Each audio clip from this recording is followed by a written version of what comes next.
ఓం శ్రీ గురుభ్యో నమ. హరి ఓం. అందరికీ నమస్కారం.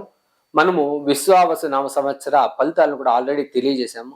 అదేవిధంగా గురు సంచార ఫలితాలు కూడా మనం తెలియజేశాము. అంటే అదేవిధంగా ఇప్పుడు రాహుకేతువుల యొక్క మార్పు కూడా జరుగుతుందన్నమాట. ఈ రాహుకేతువులు మే 14న ఆ క్షమించండి, మే 18న సాయంత్రం 5 గంటల 10 నిమిషాలు సమయానికి ఆ రాహుకాలంలో ఈ యొక్క రాహుకేతువులు సంచారణం అవుతుంది అనమాట. అంటే స్థానచలనం అవుతున్నాయి. అంటే ఏంది, రాహు కుంభరాశి మీనరాశి నుండి కుంభరాశికి రావడం జరుగుతుంది. అదేవిధంగా కన్యా రాశి నుండి కేతు సింహరాశికి రాబోతున్నాడు.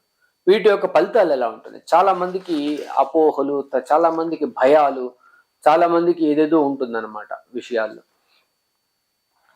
ఆ విషయాలు క్లారిఫై చేసుకోవాలని చాలా మందికి కూడా ఆ యొక్క ఆతృత, తెలుసుకోవడం అనేది ఒక రకమైన అలవాటుగా మారి ఉంటుంది. చాలా మంది జ్యోతిషం పైన కూడా చాలా డిపెండ్ అయి ఉన్నారు అనమాట. ఏదైనా ఒక చిన్న సన్నివేశం జరిగినా కూడా గ్రహాల పరిస్థితి వల్ల ఇలా అవుతుందా అనేసి భయపడడం జరుగుతుంటుంది అనమాట. దానికి తగినట్టు పరిష్కారాలు వెతకడం ఇప్పుడు చాలా పరిపాటైంది అనమాట.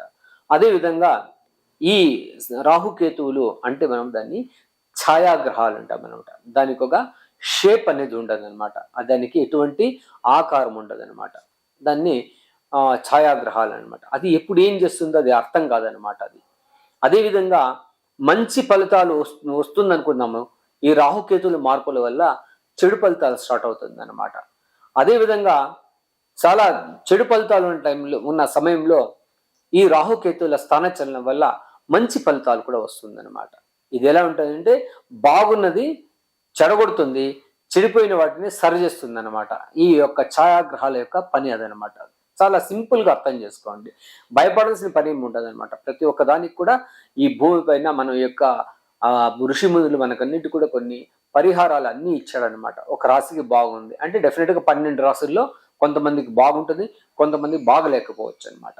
ఇదంతా ఉంటుందన్నమాట. ఈ మనిషి పుట్టినప్పుడు ఈ రాహు కేతువుల యొక్క ఇన్ఫ్లుయెన్స్ ఎలా ఉంటుందని తెలుసుకోవాలి. అంటే ఏంటి, బిడ్డ పుట్టినప్పుడే ఆ బొడ్డు దారంతో పాటు పుడతారనమాట. దాన్ని ఆ దారాన్ని కేతు అంటాం అనమాట. అదేవిధంగా ఆ బొడ్డును కత్తిరించడం రాహు యొక్క పని అంటాం అనమాట. అక్కడి నుండి ఆ యొక్క రాహుకేతువుల యొక్క ఇన్ఫ్లుయెన్స్ అక్కడి నుండి స్టార్ట్ అవుతుంది. ఏమి, ఆ పుట్టిన జీవి పైన. అంటే ఇది ఆ జీవి కర్మలు ఎలా అనుభవించాలి అక్కడ రాహుకేతువుల నుండి స్టార్ట్ అవుతుంది అనమాట. చాలా ఒక విషయం అర్థం చేసుకోవాలి. శనిగ్రహం యొక్క తన యొక్క కర్మ ఫలితాన్ని, అది చెడు మంచిది కూడా ఈ రాహుకేతువులకు హ్యాండ్ ఓవర్ చేసి వెళ్తాడు అనమాట. అంటే ఇక్కడ యముడు శిక్ష విధిస్తే దాన్ని ఆచరించే వాళ్ళు వేరే ఉన్నట్టు, అదేవిధంగా ఆ యముడే నేరుగా శిక్షించాడు కదా, వాళ్ళ భటుల చేత చెప్తాడనమాట. అదేవిధంగా ఈ రాహుకేతువులకు అప్పగిస్తాడనమాట. వాళ్ళు దాన్ని శిక్షిస్తారనమాట. ఎప్పుడు శనిగ్రహము కర్మకారకుడు, అంతేగాని మంచి కానీ రెండిటికి కానీ ఈక్వల్గా ఉండే గ్రహం అది అనమాట. అదేవిధంగా ఆ శనిగ్రహం నేరుగా ఫలితాలు లేకపోయినప్పుడు వీళ్ళ చేతిలో శిక్షను అనుభవించడానికి వీళ్ళని వదులుతారనమాట. అప్పుడు మంచి ఫలితాలు అయితే మంచిది వీళ్ళు సమకూరుస్తారు, చెడైతే చెడుని సమకూరుస్తారు. వాళ్ళ యొక్క బాధ్యతను కరెక్ట్గా నిర్వహిస్తారు. రాహు ఉంటేనే బ్రహ్మాండం, చెడైన బ్రహ్మాండం, మంచి అయిన బ్రహ్మాండం అనమాట.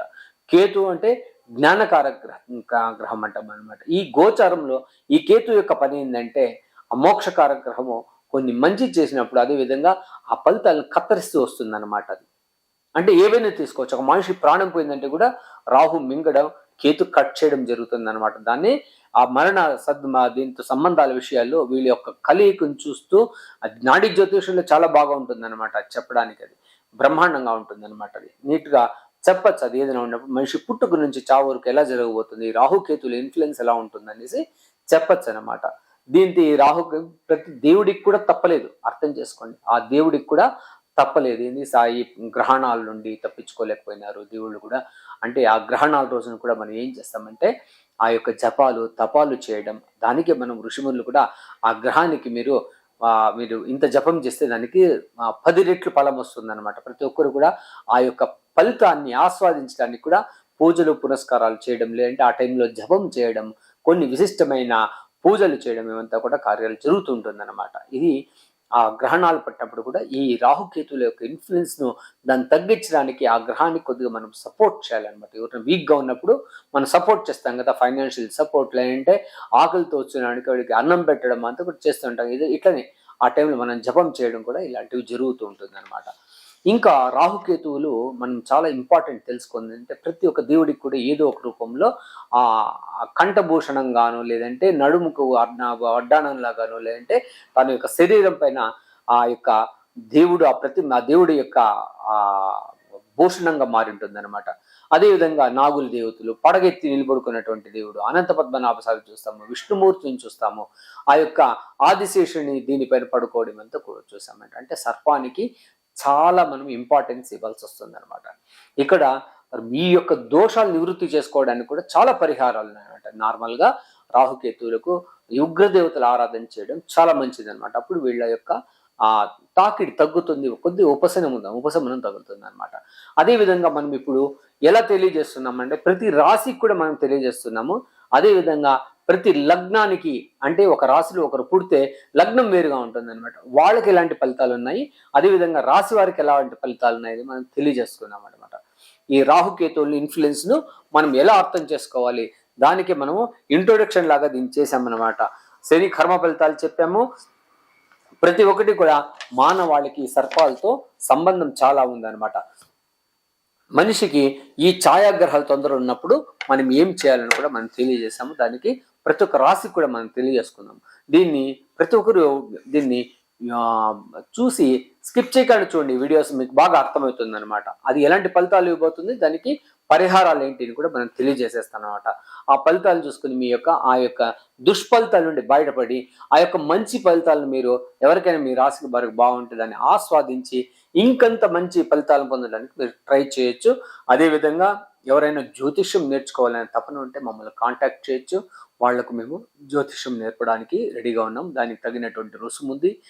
నాడీ జ్యోతిష్యం నేర్పుతున్నాము, ప్రశ్నాశాస్త్రాలు నేర్పుతున్నాము, గవల శాస్త్రం నేర్పుతున్నాము, అదేవిధంగా తాంబూల ప్రశ్న కూడా నేర్పుతున్నాము. ఎవరికైనా ఇంట్రెస్ట్ ఉంటే వాళ్ళు జాయిన్ అవ్వచ్చు, మమ్మల్ని కాంటాక్ట్ చేయొచ్చు అని తెలియజేస్తూ, మేషరాశి వారికి ఈ ఫలితాలు ఎలా ఉండబోతోంది, రాహుకేతువుల యొక్క సంచారం మనము దీని గురించి చెప్పామన్నమాట.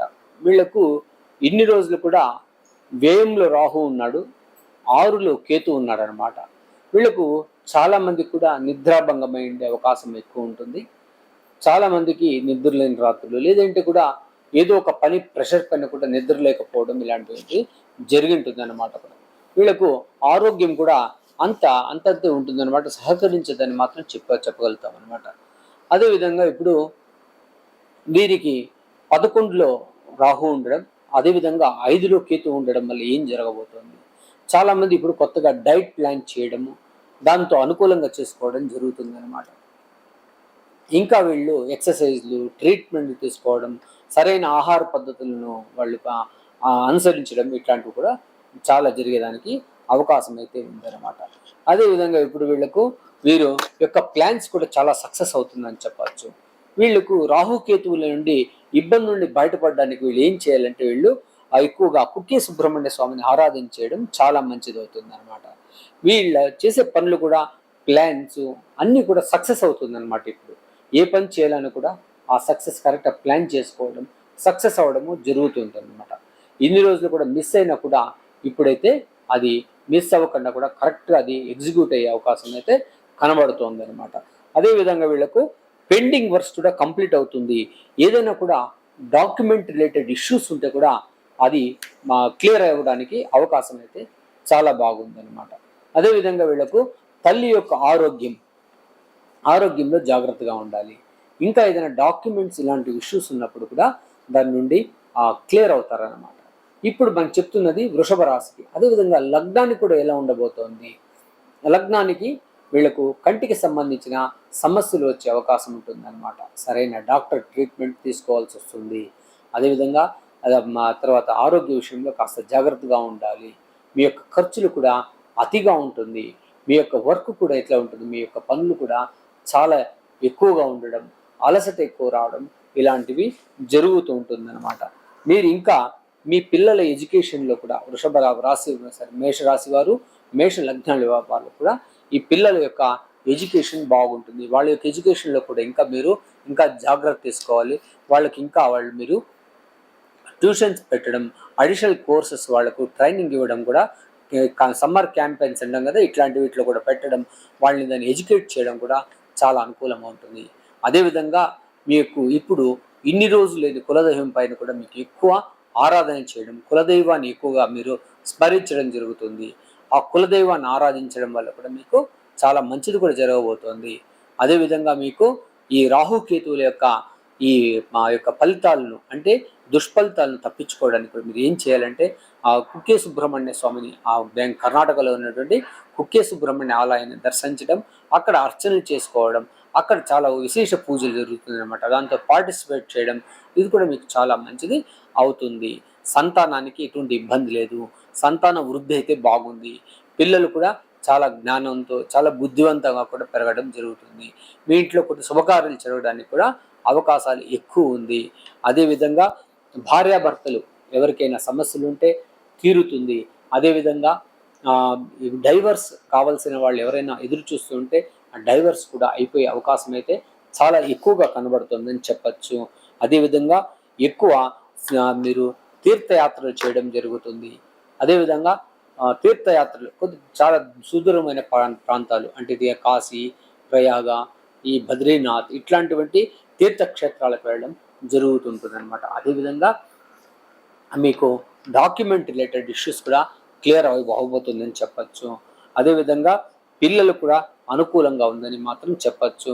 అదేవిధంగా ఇంకా మీరు సోషల్ యాక్టివిటీస్, అంటే సోషల్ రిలేటెడ్ యాక్టివిటీస్ ఏదైనా కూడా మా సోషల్ నెట్వర్క్ యాక్టివిటీస్లో కూడా పార్టిసిపేట్ జరుగుతుందన్నమాట. ఏదైనా కూడా ఎక్కడైనా మీ సేవను ఉపయోగించుకోవడం, మీ సేవను మీరు ఉపయోగించుకోవడం, వేరే వాళ్ళు మిమ్మల్ని ఉపయోగించుకోవడం కూడా జరుగుతుందన్నమాట. అన్నింటి అనుకూలంగా ఉంది. అయితే కొన్ని మీ లాభ విషయాల్లో మీ యొక్క వర్క్లు కానీ కాస్త జాగ్రత్తగా ఉండాలని మాత్రం తెలియజేస్తున్నాను.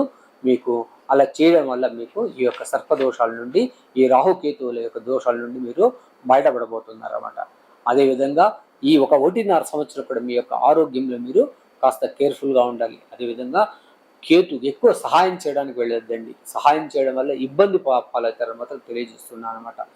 మీరు చేసే పనిలో కూడా దురాశకు పడకపోవడం కూడా చాలా మంచిది. ఆశ పెట్టుకోండి. దురాశ వల్ల మీకు నష్టమయ్యే అవకాశం అయితే కనబడుతుంది. అదేవిధంగా రాహు చూపు కూడా గురువు పైన ఉండడం కూడా ఉంది.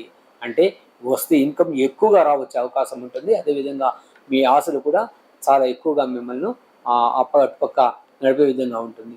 అందుకని ఎక్కువ ఆశ పోకుండా దైవస్మరణతో అమ్మవారిని ధ్యానం చేయడం, ఇంకా మీరు నెమలి, సర్ప రూపాల్లో ఉన్నటువంటి సుబ్రహ్మణ్యుని ఆరాధన చేయడం వల్ల కూడా చాలా అనుకూలమైన పరిస్థితులు అయితే ఉంటుంది అని తెలియజేస్తున్నాను అనమాట. ఎవరికైనా ఇంకా మీ పర్సనల్ యొక్క మీ అన్నిటి కూడా పర్సనల్ జాతకం మాత్రం చాలా ఇంపార్టెంట్.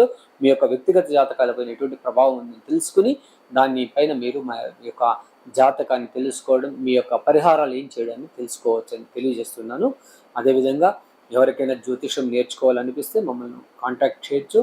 నాడీ జ్యోతిష్యము, తర్వాత తాంబూల ప్రశ్న, ఈ ప్రశ్న శాస్త్రాలు కూడా నేర్పించుస్తున్నాము. చాలా ఈజియెస్ట్ వేలో మేము నేర్పుతున్నామని తెలియజేస్తున్నాను. ఎవరికైనా ఆసక్తి ఉంటే మమ్మల్ని సంప్రదించవచ్చు. ఆ భగవంతుడు మీకు ఆయురారోగ్యాలు ఇచ్చి మీ యొక్క రాహుకేతువుల యొక్క దుష్ఫలితాల నుండి బయటపడాలని కోరుతూ, సర్వే జనా సుఖినో భవంతు, సన్మంగళాని భవంతు.